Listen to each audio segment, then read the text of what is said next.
Guys, welcome back to my channel. সবাই কেমন আছে? আশা করি সবাই ভালো আছে। সবাইকে গুড মর্নিং জানিয়ে আজকের ব্লগটা শুরু করছি। তো আজকে হচ্ছে বৃহস্পতিবার, এখন বাজে 8:40। ঘুম থেকে উঠলাম একটু দেরি করে, কারণ কালকে রাত্রে অনেক রাত করে ঘুমিয়েছিলাম, তার জন্য একটুখানি দেরি হয়ে গেল। তো যাই হোক, আজকের সকালটা শুরু করছি তোমাদের সঙ্গে একটা নতুন ব্লগের সঙ্গে। চলো আজকের দিনটা শুরু করা যাক। একটা সমস্যা হচ্ছে, সেটা হচ্ছে সকাল 9টা বাজলেই কিন্তু কারেন্ট চলে যাচ্ছে, কারণ আমাদের এই কদমতলাতে একটা ট্রান্সমিটার বসানো হচ্ছে। তো তার জন্য কারেন্ট থাকছে না, প্রায় 9টার থেকে সকাল 9টায় কারেন্ট যাচ্ছে, ওদিকে দুপুর 3টের পরে কারেন্ট আসছে। তো ওটা একটা প্রবলেম। আর রাত্রে মোবাইলটা চার্জে বসাতে ভুলে গেছিলাম, চার্জ একটু কম আছে। তো দেখা যাক কি হয়।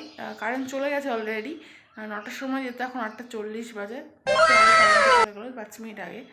তো চলো বাদবাকি আজকে সারাদিনের কাজকর্মগুলো শেষ করে নিই, তারপরে আবার আসছি। চলো। A few moments later. Guys, finally কিছু কাজ ছিল, সেগুলো শেষ করে এসে দেখতে পাচ্ছি মা এদিকে রান্না করছে। তো রান্না আমাদের সকালবেলা একবার হয়ে গেছে, আর আরেকবার হচ্ছে। মানে ভাই একটুখানি পনির নিয়ে আসলো বাজার থেকে, সেটা এখন মা রান্না করছে। দেখতে পাচ্ছ পনিরগুলো কেটে ভালো করে ধুয়ে হলুদ লবণ মাখিয়ে রেখেছে, এগুলো ভাজা হচ্ছে কড়াইতে। তোমাদেরকে দেখাচ্ছি দাঁড়াও। আর এদিকে মোটামুটি দেখতে পাচ্ছ এই যে আমাদের সকালে যে রান্না হয়েছিল কচুর শাক আর বেগুন ভাজা, এটা রান্না হয়ে গেছে অলরেডি। আর ডাল করেছে আম দিয়ে, টক ডাল। তো এখন যেহেতু গরমের সিজন পড়ে গেছে, তো আম ডালটা এখন আমাদের বাড়িতে প্রায় রোজই হয়, কারণ আমাদের সবারই মানে একটা ফেভারিট একটা খাবার, সেটা হচ্ছে আমের ডাল। ঠিক আছে, মুসুরির ডাল দিয়ে আম। তো এখানে মা আলুগুলো ধুয়ে নিয়েছে, দেখতে পাচ্ছ। একটা টমেটো দিয়েছে, এটা দেওয়া হবে তরকারিটার মধ্যে, পনিরের তরকারি। সত্যি কথা বলতে পনিরের তরকারিটা আমার ভীষণ ভালো লাগে। ঠিক আছে, এই দেখো এদিকে ভাজা হয়ে গেছে অল্প কয়েকটা, আর বাকিটা দিয়ে ভাজছে। ঠিক আছে, তেল দিয়ে ভালো করে ভেজে নিচ্ছে পনিরগুলো। তারপরে আস্তে আস্তে যেভাবে রান্না করে সেভাবেই মা রান্না করবে। আর মা পনিরটা কিন্তু খুব সুন্দরভাবে রান্না করে। যাই হোক, এই দেখো বেশ সুন্দর লাগছে দেখতে, হালকা হালকা ফ্রাই মানে ভাজা হয়ে গেছে এগুলো। তো চলো বাকিটা তোমাদেরকে দেখাচ্ছি মা কীভাবে কী রান্না করে। অ্যাকচুয়াল নর্মালি যেরকম সবাই রান্না হয় সেরকমভাবেই রান্না হয় আমাদেরও। এই দেখো, এই যে এখানে আলুগুলো সব কেটে ভালো করে ধুয়ে রেখে দিয়েছে, পরে টমেটো কাটা হবে। তো এই হচ্ছে ব্যাপার, চলো তোমাদেরকে দেখাচ্ছি। আর ওই বললাম না আম ডাল রান্না করেছে, এই দেখো এই যে হাঁড়ির মধ্যে যে আম ডাল রান্না করা রয়েছে, এটা দিয়েই খাওয়া দাওয়া হবে। তো চলো ওদিকে রান্না হচ্ছে, আমি এদিকে কিছু একটু খেয়ে নিই, কারণ খিদে পেয়ে গেছে সকালবেলায়। তো দেখতে পাচ্ছ ভাত নিয়েছি, এখানে কচুর শাক আর ওই বেগুন ভাজা আর ডাল দিয়েই খাবো। আর এদিকে মা কিন্তু আলুটা ভালো করে কষাচ্ছে, এর মধ্যে মশলা দেওয়া হয়ে গেছে।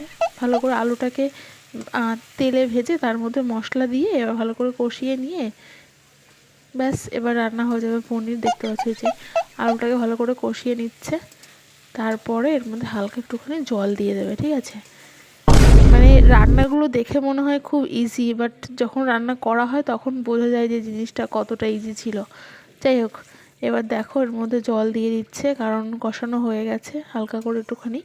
এবার এটার মধ্যে পরিমাণ মতন যে যেরকম মানে কি রান্না করো সেই পরিমাণ মতন জল দিয়ে, জলটা উতল আসলে পরে তারপরে পনিরটা ওর মধ্যে দিয়ে দেবে। ব্যাস এই ছিল রান্না। এই যে এবার দেখতে পাচ্ছ এই যে পনিরগুলো এবার এর মধ্যে দিয়ে দেবে, এই দেখো। তো এবার বেশ কিছুক্ষণ এটাকে ভালো করে নাড়াচাড়া করে একটু কিছুক্ষণ ঢেকে রাখলে পরেই কিন্তু ডিলিশিয়াস ইয়ামি যাই বলো না কেন সুন্দর একটা রান্না হয়ে যাবে। আর সত্যি কথা বলতে পনিরটা খুব সুন্দর রান্না হয়েও ছিল। যাই হোক, আমাদের তো খড়ির উনুনে রান্না হয়, সেটা তোমরা সবাই জানো। গ্যাসেও হয়, বাট বেশিরভাগটা খড়িতেই রান্না বেশি হয়, কারণ এই খড়ির উনুনে রান্না করলে খাওয়ার মানে খাবারের টেস্টটা অন্যরকম হয়। যাই হোক, যাদের বাড়িতে এরকম রান্না হয় তারা বুঝতে পারবে ব্যাপারটা। তো চলো এবার এদিকে রান্না হোক।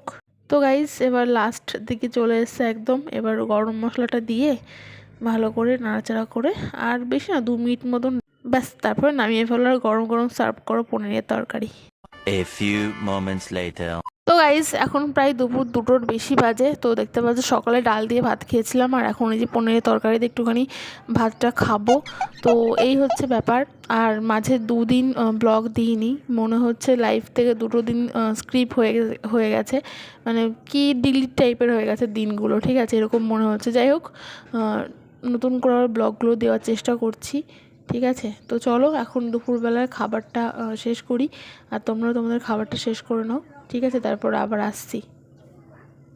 গাইস ফাইনালি আর একটা শখও মিটিয়ে নিয়েছি, সেটা হচ্ছে অনেকদিন ধরে ইচ্ছা ছিল যে কুল মাখা খাবো, মানে সময়ের জন্য হয়ে উঠছিল না। তো আজকে ফাইনালি একটু সময় পেলাম, তাই ভাবলাম একটুখানি কুল মাখা করি। তো আমাদের পাড়ায় বর্তমানে একটাই গাছ আছে, তো ওদের বাড়ির থেকেই নিয়ে এসেছি। ওই পাড়ার একদম শেষের দিকে একটা বাড়িতে আছে, ওদের বাড়ির থেকে কুল নিয়ে আসলাম। তো এখানে দেখতে পাচ্ছ মোটামুটি কুলগুলো ভালো করে ধুয়ে এখানে শিলনোড়াতে বাটা হচ্ছে। আর ওখানে আগে থেকে ধনেপাতা, লঙ্কা, তারপরে সর্ষে, এগুলো সব মানে শিলনোড়ায় বেটে নিয়েছি, ঠিক আছে, ওগুলো রেখে দিয়েছি আগে। আর এখানে কুলগুলো এখন থেতো করে নিয়ে তারপরে কিন্তু এটা মাখা করব, ঠিক আছে। এখন মানে দেখেই আমার লোভ লাগছে, ঠিক আছে, এত মানে যাই হোক, বুঝতেই পারছো তোমরা ব্যাপারটা কি। এবার এটা ভালো করে মাখিয়ে নিয়ে তারপরে কিন্তু এটাকে খাবো। এবার তোমরা অনেকেই অনেক কিছু বলবে যে এভাবে হাত দিয়ে মাখাচ্ছি বলে, তো যাই বলো, হাত দিয়ে না মাখলে কিন্তু টেস্টটা হয় না। তো সেই জন্য ভালো করে হাত ধুয়েই নিয়ে ভালো করে মাখিয়েছি। এবার দেখতে পাচ্ছি এই যে অল্প একটু নিয়েছি, কারণ আমি বেশি খাবো না, কারণ অসুবিধা হয়ে যাবে, কারণ একটু আগে ভাত খেয়েছি। তো সেই জন্য অল্প একটুখানি কুল মাখা করে এবার খাচ্ছি। তো তোমরা কে কে এবার কুল মাখা খেলে সেটা আমাকে কমেন্ট করে অবশ্যই জানিও। আর চ্যানেল যদি নতুন হতো চ্যানেলটাকে সাবস্ক্রাইব করতে ভুলো না। আর যদি আমার এই ভিডিওটা ভালো লাগে তাহলে একটা লাইক করে দিও। আর ফেসবুক থেকে যদি দেখো তাহলে ফেসবুকের পেজটাকেও ফলো করে নিও। তো চলো দেখা হচ্ছে আবার কিছুক্ষণ। এখন মোটামুটি বাজে হচ্ছে 5:30 নাগাদ, দেখতে পাচ্ছি সূর্য একদম ডুবে ডুবে যাচ্ছে। তবে এই বেলাটা কিন্তু খুব মানে ভালো লাগে, যেটাকে গোধূলি বেলা বলা যায়। কালারটা কি সুন্দর লাগছে সূর্যের। তো যাই হোক, সূর্য একটু পরেই ডুবে যাবে, তো সেই জন্য এখন নিচে যাব, গিয়ে সন্ধ্যা দেওয়ার জোগাড় করতে হবে। আর এদিকে দেখতে পাচ্ছ কুলগুলো সব শুকিয়ে গেছে। লাস্ট 2 দিন ধরে তোমাদেরকে আমি এই দেখাচ্ছি। আর এই যে একটা এই যে গাছটা রয়েছে দেখতে পাচ্ছ, বেশ সুন্দর লাগছে দেখতে। এখনও তো ঠিকঠাক আছে, জানি না কতক্ষণ থাকবে। তো এই হচ্ছে ব্যাপার, এটাই আমার বোরিং লাইফ, আর কিছু করার নাই। যে রাস্তার দিকে দেখো একদম পুরো ফাঁকা শুনশান, কিছুই নেই, 2-1টা লোক ছাড়া। আর মা এদিকে সর্ষে রোদ্দুরে দিয়েছিল, সেটা কালকেও দিয়েছিল, আজকেও রয়েছে, তো এটা রোদ্দুরে দেওয়াই থাকবে। তো চলো এবার নিচের দিকে যাওয়া যাক। এখনও 6টা বাজেনি, সন্ধ্যা দেওয়া কমপ্লিট। দেখতে পাচ্ছ এই যে ঠাকুর ঘরে আজকে বৃহস্পতিবার ছিল, সব কিছু আজকে পরিষ্কার করেছি, ঠাকুর ঘর প্লাস সব কিছু। সেগুলো তোমার সঙ্গে শেয়ার করা হয়নি, অন্য একটা ভিডিওতে কোনো একদিন করবো। তো এই যে সন্ধ্যা দেখানো কমপ্লিট, এবার চলো একটু চাটা বানানো যাক, ঠিক আছে, চলো। গাইস ফাইনালি চা বানানো হয়ে গেছে, দেখতে পাচ্ছ মাকে দিয়ে এসেছি। আর আমার জন্য এতটা চা, সত্যি কথা বলতে চা অল্প খেয়ে আমার জানি কেন জানি না মনই ভরে না, যার জন্য চা নিয়েছি ছোট্ট গ্লাসের মধ্যে। তো এটুকুনো খেয়ে শেষ করব, চলো।